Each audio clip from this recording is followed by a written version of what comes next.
Friends, ഇന്നത്തെ special കറി എന്താണെന്ന് നോക്കട്ടെ. എല്ലാവർക്കും നമസ്കാരം. അപ്പോൾ ഇന്നത്തെ സ്പെഷ്യൽ കറി, ഇപ്പം നമ്മൾ ഈ കപ്പൽ മറിഞ്ഞുകൊണ്ട് നമ്മൾ കടൽ മീൻ അധികം യൂസ് ചെയ്യുന്നില്ല. നമ്മൾ പുഴമീൻ നല്ല കേട്ടോ. ഇപ്പോൾ പുഴമീൻ വാങ്ങിച്ചാൽ അതിനകത്ത് നല്ല മുട്ട, എന്താ പറയുക, ഇനി ഇവിടെയൊക്കെ പറഞ്ഞ പരിഞ്ഞിലെന്ന് പറയാം. അത് പരിഞ്ഞിൽ ഇങ്ങനെ കുറേ ഉണ്ടാവും. അത് നമുക്ക് വേറെ മുട്ട പോലെ വറുത്തെടുക്കാം. അപ്പോൾ അത് മാറ്റിയിട്ട് നമ്മൾ ഇന്ന് ഞങ്ങൾക്ക് കിട്ടിയിരിക്കുന്നുണ്ട് വാളമീനാണ്. അതൊരു വാളമീനാണ്. അത് തൊലി ഒളിച്ച് കട്ട് ചെയ്ത് വെച്ചേക്കണതാണ് കേട്ടോ. അതെങ്ങനെ കറി വറ്റിക്കണേന്ന് ഞാൻ കാണിച്ചു തരാം. ഇതാകുമ്പോഴത്തേക്ക് നമുക്ക് കപ്പയ്ക്കോ അല്ലെങ്കിൽ ചക്ക കറി വെച്ചതിനൊക്കെ കൂട്ടാൻ നല്ല, ചോറിനൊക്കെ നല്ല. അപ്പം അതിന് വേണ്ട ഐറ്റംസൊക്കെ നോക്കിക്കോ എന്തൊക്കെയാണ്. ആദ്യമേ വെളിച്ചെണ്ണ ഒഴിച്ച്, അതുപോലെ വെളിച്ചെണ്ണ ഒഴിച്ച് നമ്മൾ അതിനകത്തേക്ക് കുറച്ച് ഉലുവ ഇടണം. ആദ്യം ഉലുവ ഇട്ട് പൊട്ടിക്കണം കേട്ടോ. ഉലുവ പൊട്ടിക്കണം. ഞാനകത്തേക്ക് ഗാർലിക്ക്, ജിഞ്ചർ, കൊച്ചുള്ളി എല്ലാം ഇടിച്ച് ഒരുമിച്ച് ചതച്ച് ഞാൻ വെച്ചിരിക്കണതാണ്. അത് ചതച്ചെടുക്കണതാണ് കുറച്ചുകൂടി നല്ലത്. അരച്ചാൽ അതിൻ്റെ ടേസ്റ്റ് കുറയും കേട്ടോ. അതിനകത്തേക്ക് ഇടുക. ഇത് മുരിഞ്ഞ് വരുമ്പോഴത്തേക്ക് അതിൻ്റെ പച്ചപ്പ് അങ്ങ് മാറിയാൽ മതി കേട്ടോ. പച്ചപ്പ് വരുമ്പോഴത്തേക്ക് നമുക്ക് എന്നാന്ന് വെച്ചാൽ ഇത് ഈ വാളമീൻ ബ്രാല് വരാലൊക്കെ വച്ചിട്ട് കുറേ ദിവസത്തേക്ക് നമുക്ക് കറി വേണം. കറി അത് കുറേ നാൾ യൂസ് ചെയ്യാം. ഒരു 5-6 ദിവസത്തേക്ക് അത് ഇരിക്കുന്തോറും അതിന് ടേസ്റ്റ് കൂടി വരും. ഇനി അടുത്തത് വേണ്ടത് പച്ചമുളക് വെച്ചോണ്ട. പച്ചമുളക് വേണം.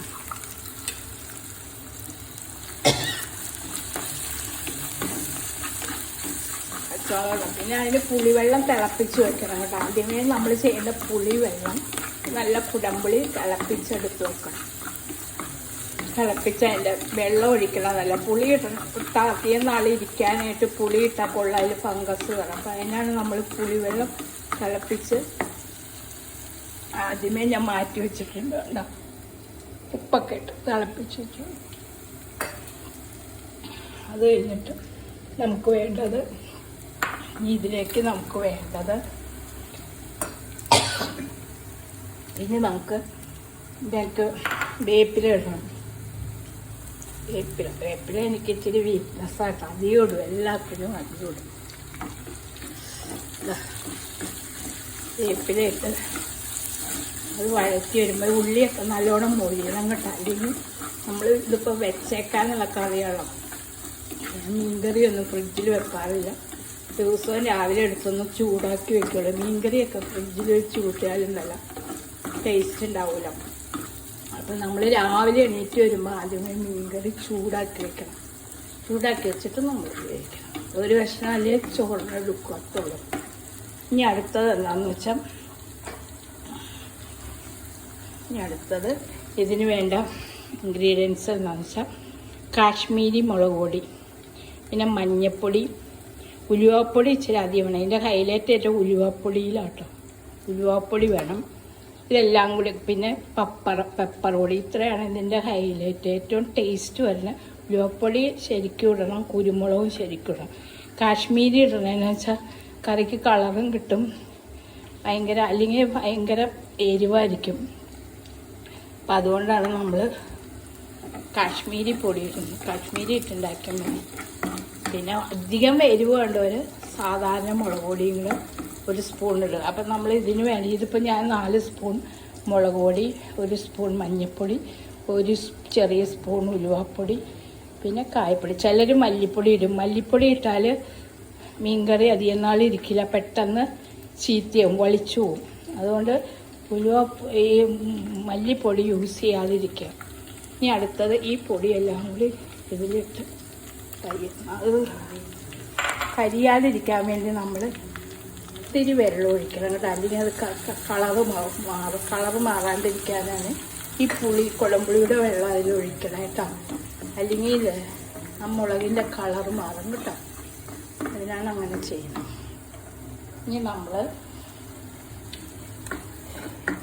ഒന്ന് പതിയെ മൊരിഞ്ഞ് വരുമ്പോൾ നമ്മൾ ഈ പുളിവെള്ളം ഒഴിച്ചു കൊടുക്കും. പുളിവെള്ളത്തിൽ നമ്മൾ ഉപ്പിട്ട് പുളിവെള്ളം തിളപ്പിച്ച് വെച്ചിരിക്കണം കേട്ടോ. അതിൻ്റെ സത്തെല്ലാം ഇറങ്ങിയിട്ടുണ്ട്. നല്ല കുടംപുളിയാണ്, നല്ല നാടൻ പുളിയാണ് കേട്ടോ.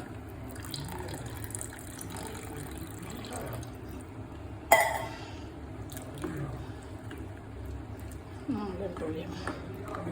അപ്പം ഇതൊന്ന് തിളച്ച് വരണം കേട്ടോ. കുറച്ച് വെള്ളക്കുറവുണ്ട്. അപ്പം അതുകൊണ്ട് നമുക്ക് ഇച്ചിരി വെള്ളം കൂടി ചൂടുവെള്ളം ഇതിൽ ഒഴിച്ച് കൊടുക്കാം കേട്ടോ. ചൂടുവെള്ളം കൂടെ ഒഴിക്കണം. ഓക്കെ.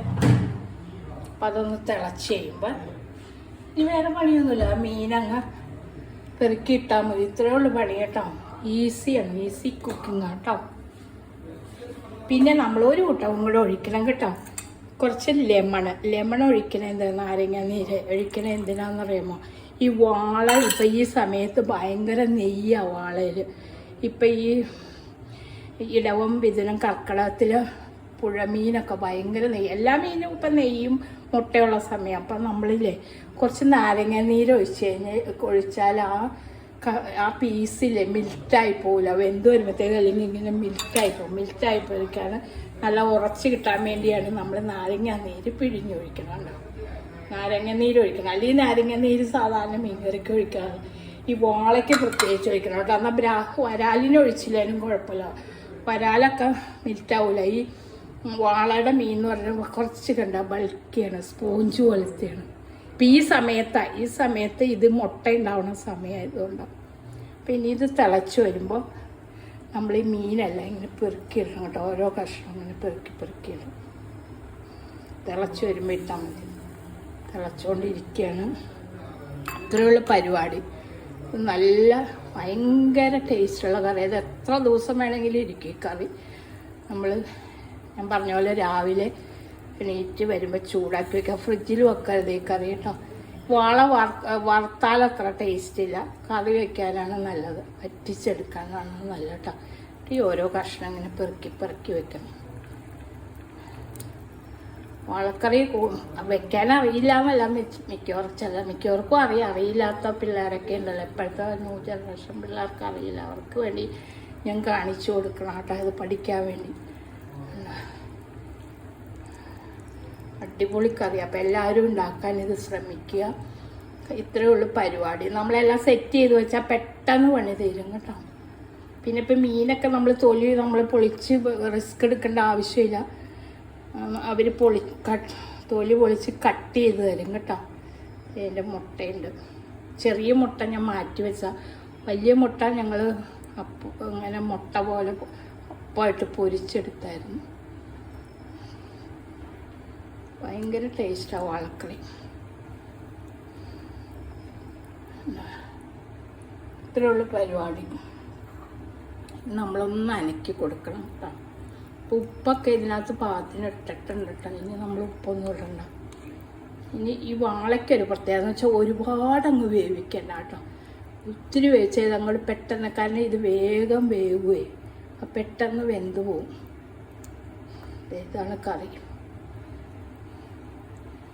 ഇത്രയുള്ള പരിപാടി. താഴെ ഒന്ന് ഇളക്കി കൊടുക്കണം. 2 കൈ കൊണ്ട് നമ്മൾ ചട്ടിയെ പിടിച്ച് ഇളക്കണമെന്നല്ല കേട്ടോ. എനിക്ക് വീഡിയോഗ്രാഫർ ഇല്ല, ഞാൻ തന്നെ പിടിക്കുന്നത് കൊണ്ട് 1 കൈ കൊണ്ടാണ് എല്ലാം ചെയ്യുന്നത് കേട്ടോ. അതാണ് കേട്ടോ. അതുകൊണ്ടൊന്നും വിചാരിക്കല്ലേ. നമ്മൾ 2 കൈയിലും ചട്ടി പിടിച്ചിട്ട് കുലുക്കി ഇങ്ങനെ അങ്ങനെ ഒന്ന് കുലിക്കാതെ കറക്റ്റ് എല്ലാം കൂടും കേട്ടോ. പക്ഷേ 1 കൈയിൽ ഞാൻ വീഡിയോ പിടിച്ചുകൊണ്ടിരിക്കുക കേട്ടോ. അതുകൊണ്ട് ഞാനിങ്ങനെ തവി കൊണ്ട് കുത്തണം എല്ലാ കറികളും. നിങ്ങൾ ഓർക്കണ്ടാവും ഇതെന്താണ് ഈ ചേച്ചി എന്താ ഇങ്ങനെ കയ്യിലിട്ടിങ്ങനെ ഇളക്കണേ. തവിയിട്ട് ഇറക്കണമെന്ന് വെച്ചാൽ എൻ്റെ ഒരു കയ്യിൽ ഞാൻ വീഡിയോ പിടിച്ചുകൊണ്ടിരിക്കുക കേട്ടോ. അതുകൊണ്ടാണ്. നമുക്ക് വീഡിയോഗ്രാഫറൊന്നും ഇല്ല കേട്ടോ മക്കളെ. മുളിയൻ്റെ തന്നെ ചെയ്യുന്നത്. ഓക്കേ, ഇത്രയുള്ള പരിപാടി കേട്ടോ. ഇത് അടിപൊളി കറിയാണ്. ഇത് വെന്ത് കഴിഞ്ഞാൽ ഒരു കഷ്ണം ഉണ്ടെങ്കിൽ ചോറ് കഴിക്കാം. അങ്ങനെ ഒരാഴ്ചത്തേക്കുള്ള കറിയാണ് കണ്ട. അടിപൊളി കറിയാണ്. ഇനി ഇതിനകത്തൊരു തോരനും ഒരു മോരുകറി, ഒരു പീസ് അച്ചാറും ഈ മീൻ കറി ഉണ്ടെങ്കിൽ നമുക്കേ പിന്നെ ഒന്നും വേണ്ട ചോറ് കഴിക്കാൻ. ചപ്പാത്തിക്കോ ഇതിന് വേണമെങ്കിലും കഴിക്കാം കേട്ടോ. അത് കപ്പയും ചക്ക വെച്ചതും അതുമൊക്കെ നല്ല അതിനൊക്കെ ഒഴിച്ചുവിട്ടാൽ സൂപ്പറാണ്. അപ്പോൾ അത്രയേ ഉള്ളൂ കാര്യം കേട്ടോ. അപ്പോൾ ബായ്, ഇനി വീണ്ടും കാണാം കേട്ടോ. ഓക്കേ, ഇനി ഇത് കറി വെച്ച് കഴിക്കുമ്പോൾ ഞാൻ വീഡിയോ കാണിക്കാം കേട്ടോ. ഓക്കെ.